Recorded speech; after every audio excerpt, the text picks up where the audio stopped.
salah dalam segala hal. Salah satunya salah dalam penyembahan. Gimana menurut Bang Manik? Salah dalam penyembahan maksudnya kurang masuk akal Gini, logika. ajaran Yesus tentang Ya. menyembah kepada siapa itu bertentangan dengan ajaran Paulus, bertentangan juga dengan ajaran Kristen.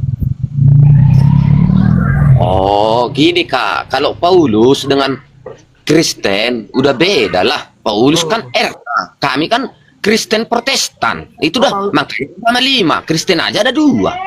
Jadi Paulus jangan disamakan dengan ajaran ke kami. Oh gitu, oke. Jadi Loh. begini, kalian Kristen aja tidak sejalur dengan ajaran Yesus dan ajaran Paulus. Saya kasih contoh. Yesus mengajarkan menyembah hanya kepada satu Tuhan. Itu banyak kali data-datanya. Yohanes 17 nomor 3 dikatakan hidup yang kekal itu bahwa mereka mengenal Engkau satu-satunya Allah Tuhan yang benar dan Yesus Kristus adalah utusan.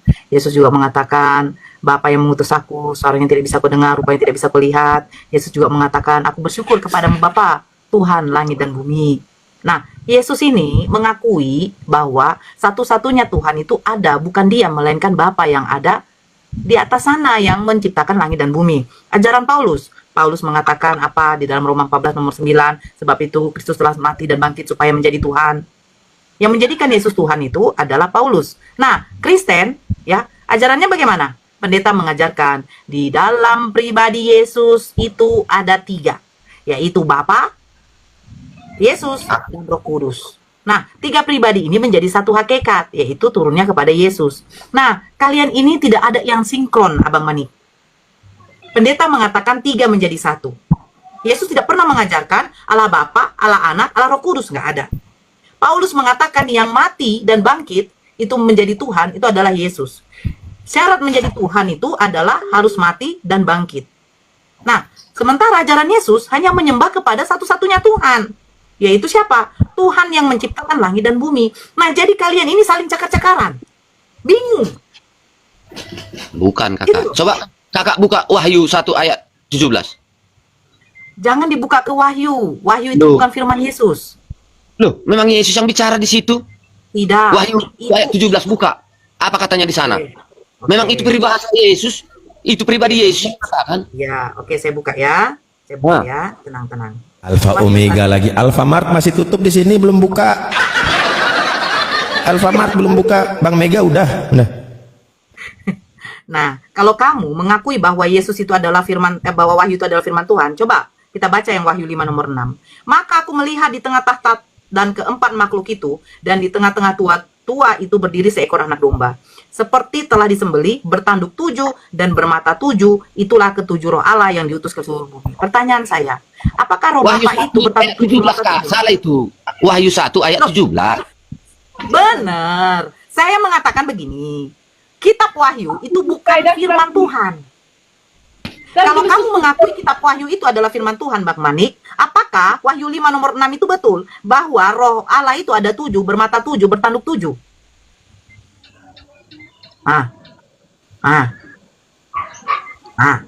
Di situ kan berkata si Yohanes di situ. Betul, Di dalam- Bang. Begini loh, ini kan penulisan Yohanes ketika dia ini mendapatkan penglihatan di Pulau Patmos. Penglihatan Betul. itu kan berupa mimpi, Bang. Betul nggak? Betul. Betul. Nah, sekarang betulkah mimpi ini yang diilhami dari Bapa, ya, mengatakan bahwa roh Allah itu adalah bermata 7, bertanduk 7. Kamu terima nggak? Itu kan hakikat pribadi itu, Kang. Pribadi Tuhan. Coba. Sekarang nggak. Berarti pribadi Tuhan itu bertanduk 7, bermata 7. Itu hal pribadi. Nah, mamati ninda, Bang. Adi pamati. Apa itu? Ada Itu yang di belakangmu teriak. Bang, saya baca lagi ya. Maka aku melihat di tengah-tengah tahta dan keempat makhluk itu, dan di tengah-tengah tua-tua itu, berdiri seekor anak domba seperti telah disembelih. Anak domba ini merujuk kepada siapa? hakikat Tuhan. Yesus tidak. Ya itu tadi, hakikat Tuhan itu tadi. Saya bertanya, Yesus tidak, karena Yesus hakikatnya manusia, Bang.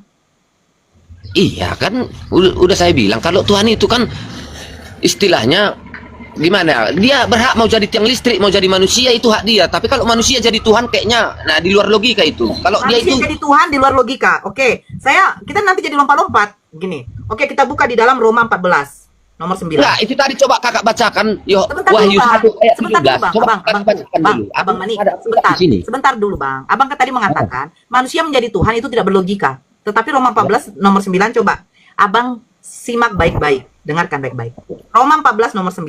Sebab untuk itulah Kristus telah mati dan hidup kembali supaya ia menjadi Tuhan. Pertanyaan saya, yang mati ini Tuhan atau manusia? Ya, itu manusia masih. Oke, Manusia. sebentar, ya tahan, manusia. Nah, sekarang ketika dia bangkit, yang bangkit ini manusia apa Tuhan? Tetap masih manusia. Oke, Paulus mengatakan, sebab itu untuk itulah Kristus telah mati dan hidup kembali supaya ia menjadi Tuhan. Nah, tadi abang mengatakan yang mati dan bangkit adalah manusia. Paulus mengatakan mati dan bangkit biar menjadi Tuhan. Pertanyaan saya, manusia menjadi Tuhan atau Tuhan menjadi manusia? Begini, kita kembali lagi bahwasanya kakak percaya malaikat dong? Kita Bang, kembali lagi. saya Kita bertanya, begini abangku, Bang Mani, coba telah baik-baik ya. Nih, Paulus mengatakan Kristus itu telah mati dan bangkit kembali supaya menjadi Tuhan. Supaya menjadi Tuhan, Kristus itu harus mati dan bangkit. Nah, tadi saya bertanya kepada Bang Mani, yang mati ini Tuhan manusia? Manusia. Yang bangkit ini manusia apa Tuhan? Manusia. Nah, Paulus mengatakan manusia yang bernama Kristus ini harus mati dan bangkit supaya menjadi Tuhan. Nah, pertanyaan saya, menurut Roma 14 nomor 9, manusia menjadi Tuhan atau Tuhan menjadi manusia? Tuhan jadi manusia kakak, sebab malaikat. Sementara di sini mengatakan Kristus telah mati dan hidup kembali supaya loh menjadi Tuhan. Nah, seandainya Yesus tidak mati dan bangkit, apakah dia jadi Tuhan? Kita mengambil kesimpulannya bahwasanya malaikat berkata akan lahir di antara kamu di kota Daud. Itu udah jelas. Saya buka di dalam Lukas ya. Lukas 2 ya. Oke, saya tunjukkan datanya ya Bang ya. Biar enak kita. Oke, ini ya. Lukas 2 nomor 11. Hari ini telah lahir bagimu juru selamat. Betul tidak? Juru Betul. selamat ya. Yaitu Betul. Kristus Tuhan di kota Daud. Pertanyaan saya, Kristus ini artinya apa Bangku? Kristus itu pribadi Tuhan itu. Oke, kita larikan ya. Kristus artinya yang diurapi atau Mesias dalam bahasa Yunani. Kalau bahasa Ibraninya Mesias, bahasa Yunaninya Kristus, bahasa Aramnya itu adalah Al-Masih. Berarti Kristus artinya apa, Bang? Itu pribadi Tuhan tadi yang kakak bilang tadi diurapi. Enggak, Bang. Kita kan menurut data, Bang. Kalau di sini tidak ada katakan pribadi. Kristus artinya apa, Bang? Yang diurapi. Oke, pertanyaan saya, yang diurapi ini siapa, Bang? Manusia apa Tuhan? Manusia. Oke, sekarang kita lihat. Kita baca ya. Kita jangan pakai bahasa Yunani. Kita artinya manusia yang diurapi. Oke. Hari ini telah lahir bagimu juru selamat, yaitu manusia yang diurapi Tuhan di kota Daud. Selesai. Berarti Tuhan dong yang jadi manusia. Apa? Berarti Tuhan dong yang jadi manusia, bukan manusia jadi Tuhan. Sekarang saya tanya, Kristus manusia yang diurapi. Siapa yang mengurapi Yesus? Ya itu tadi Tuhan tadi. Ya udah, berarti manusia yang diurapi oleh ya Tuhan tadi jadi manusia, seperti saya bilang tadi. Bang, bukan manusia jadi Tuhan, bukan. Bang Mani. Ya. Bang Mani, Raja Daud juga diurapi. Raja Salomo juga diurapi. Ya. Apakah Raja Daud dengan Raja Salomo karena diurapi mereka dikatakan Tuhan? Itu berbeda, Kakak. Oke, sekarang saya terima. Sekarang Tuhan yang menjadi manusia, Tuhan itu lahir. Nah, betul. Berarti itu kehendak dia itu. Berarti Tuhan bisa dilahirkan ya? Nah, itu tadi kehendak dia mau jadi tiang listrik. Tidak, Bang. Jangan kehendak dia, Bang. Karena tidak pernah Bapak mengatakan Tuhan akan dilahirkan. Abang kasih tunjuk deh satu data bahwa Tuhan itu akan dilahirkan, Bang. Itu aja biar enak kita. Biar dapat poinnya. Abang mengatakan kehendak Bapak, kehendak dia. Oke, tunjukkan sama saya kehendak Tuhan bisa dilahirkan. Nah, kan udah dikatakan, Kakak. begitu besar kasih Allah akan dunia ini. Nah, begitu Sehingga? besar kasih Allah akan dunia ini. Berarti Sehingga, dia mengurniakan anaknya yang tunggal. oke, mengaruniakan itu apakah berarti melahirkan? Ya merujuk ke sana, Kakak. Oke, kita cari ya. Jangan begini Bang, kita enak pakai data. Iya. Iya, Abang dari tadi Enggak. nggak ada pakai Tadi data gitu loh. Paulus tadi yang saya bilang, Paulus dengan Kristen kami itu udah beda. Nih, nggak begini Bang. Itu kan perkataan apa? Oke. Mengaruniakan, apa arti mengaruniakan? Mengarunia itu artinya anugerah, hadiah Bang. Bukan berarti melahirkan Bang. Menghadiahkan. Makanya Yesus mengatakan apa? Dia tuh hanyalah seorang utusan Bang. Bapa yang mengutus aku. Oke, saya buka di sini ya Bang ya. Betul. Kalau itu waktu dia di dunia memang manusia sepenuh 100% dia itu manusia. Nah, terus keilahiannya mana Bang? Makanya coba Wahyu 1 ayat 17 Kakak baca dulu. Begini, Biar saya Bang. sih. Oke, sekarang begini. Aku adalah Alfa dan Omega, yang awal dan yang akhir, betul? Itu perkataan Yesus, betul. Oke, sekarang pertanyaan saya. Sebelum ada awal siapa? Yaitu Tuhan tadi. Bang, dengar Bang. Yesus dilahirkan Bang. Iya, Nah, betul. Yesus mengalami kematian tidak? mengalami Nah, 100% berarti dia dia tidak sudah. kekal Bang. Yang namanya kekal abadi Bang. Satu, dia tidak berawal Bang. Yang kekal itu tidak berawal Bang. Makanya Allah, Tuhan itu tidak berawal Bang. Karena apa? Segala sesuatu ini yang diciptakan oleh Allah ini, itulah baru ada awalnya. Sebab akan ada akhirnya, yaitu hari kiamat. Betul. Nah, pertanyaan saya, kalau Yesus mengatakan aku adalah yang awal dan yang akhir, apakah Yesus tidak pernah mengalami kematian, Bang? Dia itu kan aku bilang Kakak, manusia dia ingin Bang, jangan Gimana? bilang dia ingin, Bang. Bang, Abang ini, Hah? ya saya bacakan ya. Nih. Definisi Tuhan. Biar Abang tahu. Jangan Abang mengatakan dia ingin, Bang. Dah dong awal berarti dah dong akhir tanggal dong kiamat. Masih masak ke Islam nih. Tenanglah Inang. Tuhan, definisi Tuhan sebagai, ya sebentar dulu Bang. Itu adalah tertinggi pencipta alam semesta dan sumber segala sesuatu yang ada. Nah, sekarang pertanyaan saya, ketika Yesus dilahirkan, apakah dunia ini sudah ada Bang? sudah. Nah, berarti bagaimana Yesus mulai dari awal? Sementara yang awal ini penciptaan langit dan bumi. Jadi begini Kakak, kalau di ajaran kami Kristen kami ya, makanya kita dari Kejadian sampai Wahyu kami pakai memang, walaupun itu di dalam Kejadian ataupun Taurat Perjanjian Lama ada 5 Nah, saya nggak kitab. tanya itu Bang. Kalau memang Yesus yang awal dan yang akhir Bang, pertanyaan saya, bagaimana mungkin dia yang awal sementara penciptaan langit dan bumi itu yang awal Bang? Kalau di dunia ya, bahkan lebih awal lagi malaikat Bang. Malaikat diciptakan oleh Allah. Lebih awal lagi daripada sebelum ada muka bumi ini, dunia alam semesta ini, malaikat sudah diciptakan oleh Allah Bang. Ya, Nah, pertanyaan saya, ya kan? Bagaimana mungkin Yesus adalah Alfa dan Omega, sementara satu, langit dan bumi ada duluan sebelum dia dilahirkan, Bang. Dia tuh juga dilahirkan ke muka bumi ini. Kedua, Yesus mengalami kematian, Bang. iya betul Nah, Kakak bilang itu. bagaimana dia memiliki sifat kekekalan, Bang, sementara dia dilahirkan? Yang namanya kekal, Bang, itu tidak akan pernah punah dan tidak berawal, Bang. Makanya Allah itu maha kekal. Allah itu tidak berawal, Bang. Sejak kapan Allah itu ada? Kita tidak bisa itu mengetahuinya itu, Bang. Intinya yang kita tahu, sebelum ada kata awal, Allah itu sudah ada. Gitu loh. Kalau Abang mengatakan, dialah yang awal dan dialah yang akhir, bumi ini yang awal, Bang. Dan akhirnya nanti bumi ini juga yang akhir, Bang. Karena akan ada yang Berarti Tuhan enggak duluan ya? Berarti Tuhan enggak duluan? Tuhan nggak Bumi, duluan, bumi loh. yang awal. Kan kakak Loh. bilang bumi yang awal. Makanya saya katakan Allah itu tidak berawal, Bang. Kalau Allah itu berawal seperti Yesus, Bang, duluan bumi lagi diciptakan daripada Yesus, Bang. Kenapa Adam duluan diciptakan? Kemanusiaannya Kak Nora. Oke, sekarang sisi ketuhanan Yesus kemana, Bang, waktu dia ditangkap? Waktu dia ditangkap ya keilahiannya kan hidup terus, roh keilahiannya sebagai Tuhan. Bang, kalau sebagai yang Tuhan. namanya roh, anak kecil aja juga tahu, Bang, roh itu tidak akan mungkin bisa mati, Bang. Pertanyaan roh saya, keilahian, tahu roh dengan roh keilahian bedanya? Bang. Pertanyaan tadi. saya. Ketika Yesus ditangkap, roh keilahian dia kemana, Bang? Ya sama Bapak lah. Yesus waktu ditangkap roh keilahiannya sama Bapa. naik turun Setelah dia. ditangkap atau setelah wafat? Waktu dia ditangkap, Bang. Waktu ditangkap ya masih di situ lah, macam mana? Oh, berarti dia tidak bisa berkuasa ke roh keilahian dia, Bang.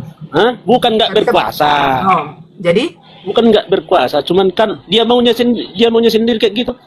siapa yang mau, Bang? Coba di mana datanya? Saya nggak mau menggunakan roh keilahian saya ketika saya ditangkap. Ya enggak juga, selalu lah pakai kayak gitu, pakai pikiran juga lah. Nah, kalau begitu Abang tahu dari mana? Abang membuat statement kayak begitu.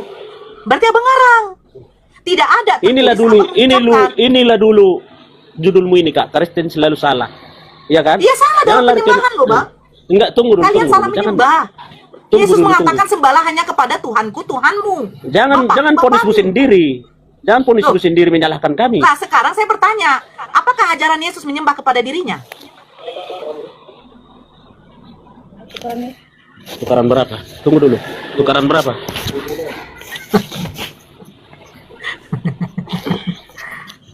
Unang jamekil honora. Kirip honor maloho. Iya, iya teman-teman, teman-teman, karena ini ada iklan sebentar ya teman-teman, jadi mau minta tolong untuk yang di bawah, tolong tap layarnya, ada love orange di atas, tolong di itu nilainya cuma 1 poin teman-teman untuk memperkuat algoritma kita supaya gampang rungkat. Iya, terima kasih banyak teman-teman yang di bawah yang udah dukung-dukung teman-teman. Oke, saya tetap layar juga.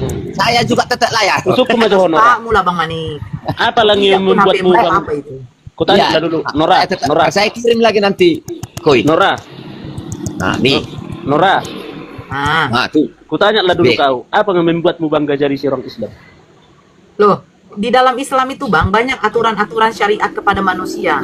Enggak, apa yang membuatmu bangga? Iya. Begini, Jangan Bang. terlalu dalam, menanyanya itu terlalu dalam lah itu. Nggak boleh. Itu tentang iman itu. Iman mereka. Apalah, coba. Enggak lah, saya kan Coba dari lalu. Kristen. Bang Manik, Pertanyaan lain terlalu dalam itu, Le. Bang Manik. Ya, Kakak. Ya, Kakak. Saya itu tidak akan terguncang iman saya. Orang keluarga saya semua satu keluarga masuk Islam kok. Masa saya mau Bapak, terguncang? Masya Allah, Bunda. Ya, Itulah, enggak, Bunda itu sudah menemukan yang namanya keindahan Islam itu kayak gimana. Iya. Kayak Bang Manik ini kan Indahnya di masih mana, Kak? berputar-putar di dalam kesesatan Bang Indahnya di Manik. mana? Jadi silahkan belajar sama Bunda kami Bang Manik. Indahnya, Cak, di mana indahnya? Begini, Kakak. Bang, ya. Adik Kalau Islam. Abangku sama kakakku bentar Islam. dulu Bang Manik. Yang Muhammadiyah ditanya saya, lagi. kenapa Abang yang Aku jawab? Kristen. Kristen karismatik. Ya, sabar ya. Begini ya. Kalau Islam itu tidak indah, mungkin bapak mama saya, keluarga saya tidak akan juga mau masuk Islam. Kurasa indah Karena itulah pertanyaanku, Kak. Ya, Apa yang sebentar. indah itu yang aku bilang? Saya kan kamu bertanya, saya jawab. Iya, jangan muter-muter gitu. Begini Bang, ya, Hmm. sebentar. Begini, dengar ya. Padahal sebenarnya di Kristen itu udah enak. Semua makanan dihalalkan. Tidak ada larangan kemaksiatan. Nggak boleh, nggak ada. Jangan kau kawin sama emak kau Nora, sama bapak kau Nora, jangan. Sama anakmu nggak ada. Di Kristen itu bebas sebenarnya. Mau Asal- gereja, mau tidak. Sebentar asal- dulu. Kamu asal kan ngomong, bertanya, Mas. loh. Asal ngomong Saya masalah silang heran. tangan terus. Ini kan, makanya saya menceritakan keindahan. Gitu loh.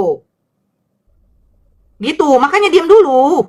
Nah, saya kasih tahu begini. Di Kristen itu kan bebas. Nggak ada larangan. Ada nggak dikatakan kalau kamu nggak ke gereja kamu berdosa? Nggak ada. Pasti akan jawabannya. Kan di gereja itu kan hanya untuk memuji dan memuliakan Yesus. Karena Jadi apa? Cita Keempat Karena itu apa? Tuhan- diam Potong dulu. Cita Keempat apa? Dia bertanya tapi dia ngomong gitu loh. Ya, saya kasih tahu ini perbedaan. Turunlah kau. Oh, tidak bisa. Kan kamu bertanya, nanti kamu naik lagi ya. Saya kasih tahu perbedaannya. Sebenarnya begini. Saya juga pernah ngomong sama bapak mama saya, ya kan? Kan dia tanya indahnya. Padahal kalau dipikir, di Islam itu sholat 5 waktu loh. Subuh, zuhur, asar, maghrib, isya. Belum lagi nanti bulan Ramadan wajib berpuasa, wajib. Membayar zakat. Ketika ada uang kita diwajibkan untuk ibadah haji. Wajib. Loh berat loh, apalagi yang 5 waktu ini. Bagi yang pemalas ini berat. Apalagi udah terbiasa kami gereja nggak ke gereja. Gereja sekali seminggu saja, kadang malas. Tidak diwajibkan membaca kitab suci. Barakallah Bang Mus. Tidak diwajibkan membaca kitab suci. Kitab suci itu malas. Malas. Malas sekali. Nah, di Islam ini, ya, wajib 5 waktu. Sebelum 5 waktu, berwudu dulu. Belum lagi kalau maaf kata perempuan, suami istri. Tidak bisa sholat kalau tidak mandi junub. Ketika perempuannya haid, Tidak bisa memegang Al-Quran, tidak bisa sholat kalau tidak mandi besar. Wajib ini. Sebenarnya yang Kristen ya sudah enak. Tidak wajib ke gereja, tidak wajib membaca Bible, tidak wajib. Intinya kan Yesus sudah menebus dosa. Ya kan begitu. Nah, kalau di Islam, tengok aturannya banyak. Ketika kamu sudah mengimani Allah sebagai Tuhanmu, Nabi Muhammad sebagai Rasulmu, kewajiban kamu satu, kamu wajib sholat. Berat ini saudara-saudara. Saya juga dulu berpikir seperti itu. Apa sih enaknya Islam? Ternyata ketika dijalani apa? Kalian harus dengarkan ya, poinnya apa di indahnya di Islam. Tolong yang baru masuk, di mute. Nah, satu, saya tidak pernah melihat, membaca di Bible, sekecil apapun perbuatan kita itu menjadi amal pahala buat kita. Enggak, karena di Kristen tidak ada yang dikatakan amal ibadah. Di Kristen tidak diwajibkan beribadah. Ke gereja, siapa yang menyuruh? Enggak ada, bro. Memuji, memuliakan Tuhan bertopak tangan. Tidak ada, bro. Bahkan tidak pernah Yesus mengajarkan untuk beribadah kepadanya itu berdiri. Nggak ada, bro. Yesus tidak mengajarkan beribadah kepada Tuhannya itu di dalam gereja. Nggak ada, bro. Nggak ada. Yang kedua, ya, tidak ada di sana larangan perintah. Intinya semua ajaran kasih. Kasih. Ditampar pipi kiri, berikan pipi kanan. Kasih. Jika ada orang yang meminjam, diam dulu Bang Manik, diam dulu. Jikalau ada orang yang meminjam kepadamu, berikanlah dan jangan minta upahnya, jangan minta lagi baliknya. Oh, ternyata apa? Menurut survei lapangan, bullshit. Ada banyak rentenir bergerak. Kalau datang dia tidak ada, dia punya bunga. Angkut TV, angkut ini, angkut itu. Nah, itu. Tapi kalau di Islam apa? Jangan kau mendekati riba. Jangankan untuk melakukan riba, mendekati saja tidak boleh. Terus yang ketiga, apa? Di dalam Islam itu dikatakan, janganlah engkau mendekati zina. Nah, pertanyaannya, di dalam Kristen, bagaimana sahnya pernikahan? Nggak ada. Apa yang dipersatukan Tuhan tidak boleh diceraikan oleh manusia. Loh, dipersatukan Tuhan tidak boleh diceraikan manusia. Bagaimana caranya Tuhan mempersatukan? Oh, pemberkatan di gereja. Loh, di mana syariatnya? Bahwasanya pernikahan itu dengan pemberkatan di dalam gereja. Yesus saja tidak pernah melihat seperti itu. Bapak mamanya, apakah Yusuf dengan Maria diberkati oleh pendeta di dalam gereja? Kayaknya nggak ada. Nggak ada. Tetapi di Islam, syariat-syariat tentang pernikahan, perceraian, semua diatur. Semua diatur. Inilah indahnya Islam. Semua diatur, Bang Manik. Kau tidur, bangun tidur, semua diatur. Gak bisa kau sembarangan. Gak bisa. Pada waktu istrimu lagi haid, tidak bisa kau gauli itu, Bang Manik. Kau cumbu-cumbu boleh. Pada waktu kau lagi sange, jangan kau hantam balik bagian belakang. Di Islam dilarang. Tapi di Kristen ada nggak larangan? Oh, nggak ada, Bang Manik. Nggak ada, Bang Manik. Nggak ada. Bebas. Karena apa? Semuanya halal. Halal, Bang Manik. Jangan kamu berbohong menipu saya, Bang Manik. Saya minta satu data saja. Yesus mengatakan, Manik, janganlah kau gauli istrimu ketika lagi datang bulan. Manik, janganlah kau gauli istrimu dari lubang belakang. Manik, janganlah kau nikahi putrimu menikahi ibumu. Gak ada, Bang Manik. Gak ada, Bang Manik. Tetapi di dalam Islam ada, Bang Manik. Ada. Itu indahnya Islam, Bang Manik. Begini, Bang Manik, ya. Segala sesuatu yang menjadi ajaran, larangan, perintah oleh Allah, itu tujuannya agar apa? Agar manusia itu bisa hidup baik, tidak layaknya seperti binatang. Pakaian diatur. Bagi wanita, wajib menjulurkan jilbabnya, hijabnya menutupi dadanya. Itu wajib. Nah, di Kristen, ada nggak? Oh, nggak ada. Terus, jangan menggauli kau, emak kau, bapak kau. Di Kristen, ada nggak larangan kayak gitu dari Yesus? Nggak ada. Jadi apa bedanya kok dengan babi? Babi tidak berbusana, nggak masalah. Nggak malu dia gendel-gendelnya. Nora, jangan kau aja ngomong. Loh, sabar. Kau kan bertanya. Saya menjelaskan. Babi, ya, ketika dia lagi sange, Tonton dulu ini sekali-sekali. Nggak ada main dia tidak peduli itu emaknya, bapaknya, anaknya, intinya hantam kromo. Nah itu. Tapi asal kau tahu Bang Manik, ya, bedanya babi dengan oteng ada sedikit bedanya. Apa? Babi tahu lubang, tapi oteng di luar sana yang LG tungkik, Bang Manik, pedang dengan pedang. Tidak tahu lubang yang enak, taunya lubang yang mengeluarkan kotoran, yang sudah dihalalkan sekarang. Ketawa Bang Manik? Memang betul. Tengok LG tungkik di sana Bang. Lubang keluarkan kangkung dan genjer aja yang berwarna kuning, dihantam Bang. Nah, siapa yang mensahkan itu? Siapa yang mensahkan? Ya kan? Di dalam gereja pula itu Bang dipasu-pasu. Ngeri kan Bang? Nah ini, di Islam apa? Jangankan melakukan zina Bang, mendekatinya saja tidak boleh. Makanya itulah di dalam Islam itu ada solusi abangku. Ketika anak perempuanmu dinikahi oleh laki-laki, dia menjadi istri dari suaminya, berapa tahun dia dibakbuk Bang? Apa solusinya? Allah itu membenci perceraian, tetapi menghalalkan perceraian jikalau dia melihat pasangan suami istri ini udah saling menyakiti, menzolimi. Kristen Bang, Pagi anakmu Kunora. sampai mau mampus, anakmu sampai mau mampus di UGD, udah matanya udah keluar, hidungnya udah pesek, giginya udah nggak ada, tetap kau akan mengatakan, berdoalah kau nak kepada Tuhan agar dia bisa dirubah nak. Bertahanlah kau nak ya, sabarlah kau nak, sampai mati nanti kau nak sabar. Upahmu besar di surga. Nah ini Bang, kau kawinkan anakmu, kau serahkan anakmu kepada laki-laki yang kau percayai akan bisa menjadikan anakmu seorang ratu, ternyata seorang babu dijadikan anakmu. Apa solusi dari Kristen? Gak ada. Yang dipersatukan Tuhan tidak boleh diceraikan oleh manusia. Ujungnya apa? Keok anakmu Bang, keok. Islam ada solusi Bang, cerai kau. Dapatkanlah kau lagi nanti laki-laki yang bisa menjadikan kau seorang ratu, yang membawa kau nanti ke jannahnya Allah. Itu kalau di Islam Bang. Kau harus akui itu Bang Mani. Ketika kau memiliki uang miliaran Bang, iya kan, hasratmu gede. Laki-laki ini kan mempunyai hasrat lebih besar daripada perempuan, karena laki-laki ini dijadikan oleh Allah sebagai imam, kepala. Jadi ketika uangmu banyak Bang Manik, tidak mungkin kau tuh tidak ada niatmu untuk mencintai perempuan lagi. Hasratmu menggebu-gebu ketika mungkin istrimu tidak bisa lagi melayani kau. Karena apa? Karena nafsumu yang terlalu besar. Terlalu besar nafsumu Bang Manik. Iya kan? Terus solusinya apa? Gini, Solusinya Gini. Allah memperbolehkan poligami. Asalkan kamu bisa berlaku adil kepada istri-istrimu. Itu Bang. begini kakak. Gak bisa begini banyak Bang.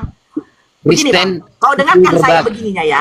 Ujian Jadi apa? sekarang. Sebentar. Kristen, tapi Sedikit lagi. Ujian ini buat saudara-saudara yang ada di bawah, ya, yang Kristen maupun Islam. Ujian bagi seorang laki-laki itu adalah wanita. Ujian wanita itu adalah perhiasan. Jadi kalau laki-laki sudah banyak duitnya, hei wanita, datanglah kau padaku. Nah ini kesalahannya. Kenapa? Karena apa? Allah mengizinkan berpoligami agar jangan kamu jatuh ke dalam zina. Nah, Kristen, ketika ada duit, tidak boleh saya poligami. Apa yang dipersatukan Tuhan tidak boleh diceraikan oleh manusia. Ya udah, yuk, kita cekin aja ke hotel. Aku bayar 500.000 sekali masuk. Oke bang, gak apa-apa bang. Ujungnya Coba. apa? Berzina. Berzina dilarang kakak, dilarang. Itu dilarang bagi agama kami ya. Yang saya anuti itu dilarang itu kak. Gini kakak Noraya. Dilarang apa? Dilarang apa bang? Kakak bilang tadi berzina. Loh, sekarang pertanyaan saya bang, itu mungkin dirimu bang. Syukur alhamdulillah kalau kau tidak berzina bang. Kau tengok bos-bos di luar sana bang. Bang, jangan Itu begitu berarti bang. Inilah kenapa Dia nggak makanya mengikuti sok-sok perkataan Bang, Yesus tadi. sok-sok kali kalian menentang poligami, sementara berzina kalian oke saja. Itu di luar ajar, berarti nggak mengikuti Sekarang ajaran nih. pertanyaan saya di mana tidak memperbolehkan poligami? Itu di ajaran kakak kayaknya ada itu poligami. Kalau di ajaran kami nggak ada. Oke. Di mana tidak diperbolehkan poligami? Sebab di kami nggak kami lakukan itu. Kakak yang menerangkan. Kalau kakak bisa poligami. Tidak. Begini bang, kalian kan tidak diperbolehkan poligami. Di mana datanya kalian tidak boleh poligami bang?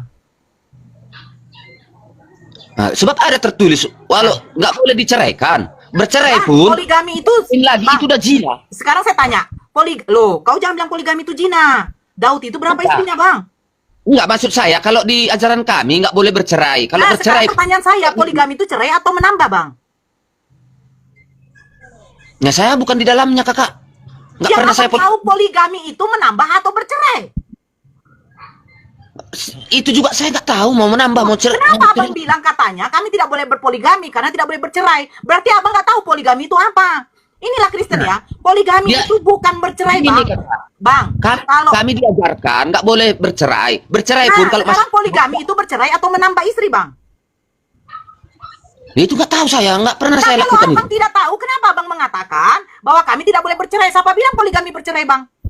Nggak, maksud saya di ajaran kami kalau nggak istilahnya maut Ah. tentang berceraian, kalau mati bisa Yang kawin saya lagi. tanya, Bang, di mana kalian dilarang berpoligami? Nggak ada dikatakan poligami. Loh, kalau begitu, saya bertanya lagi, apakah poligami itu menceraikan? Nah itu saya nggak di dalamnya Kak Nora. Sekarang makanya kau dengarkan saya, Bang. Apa yang dipersatukan Tuhan tidak boleh diceraikan oleh manusia. Apakah Betul. dilarang poligami? Tidak ada tertulis tidak boleh menambah istri. Nggak ada, Bang. Karena konsep poligami itu adalah menambah, Bang. Bukan mengurangi, Bang.